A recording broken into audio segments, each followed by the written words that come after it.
Dhoble halkaas waxaa ka soconaya dhaqdhaqaaqi ciidan oo wada madaxweynaha Jubbaland Axmed Maxamed Islaam Axmed Madoobe wuxuuna la kulmay saraakiisha ciidamada Jubbaland ee ku sugan degmada Dhoble ee gobolka Jubbada Hoose. Axmed Madoobe ayaa toddobaadkan gudihiisa gaaray halkaas isagoo halkaasi ka bilaabay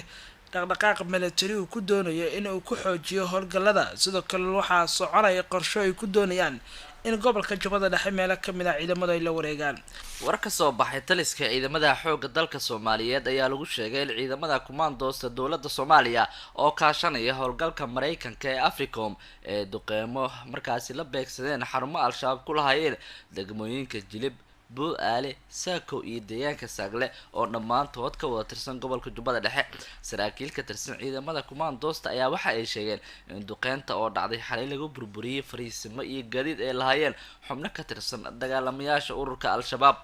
taliyaha guutada 16aad ee commandos xoogga dalka Soomaaliyeed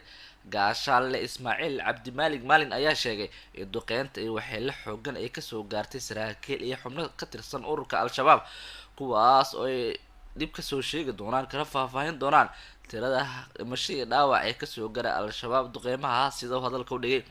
taliyaha wuxuu hadalkiisa intaa ku daray in al-shabaab haatan ay bilaabeen inay isaga baxaan deegaano ka tirsan gobolka Jubbada Dhexe cabsi kadib markii ay kordheen weerarada dhanka cirka ah oo ay la beegsanayaan ama uu la beegsanayo Mareykanka.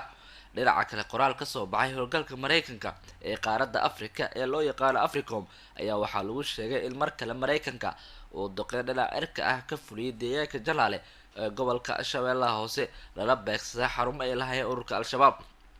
war-saxaafadeed ka soo baxay Africom ayaa lagu sheegay in duqeyntaas oo dhacday shalay gelinkii dambe ay ku dileen 5 xubnood oo ka tirsan ururka al-shabaab ha yeeshee wax khasaare ah ka soo gaarin dad shacab ah.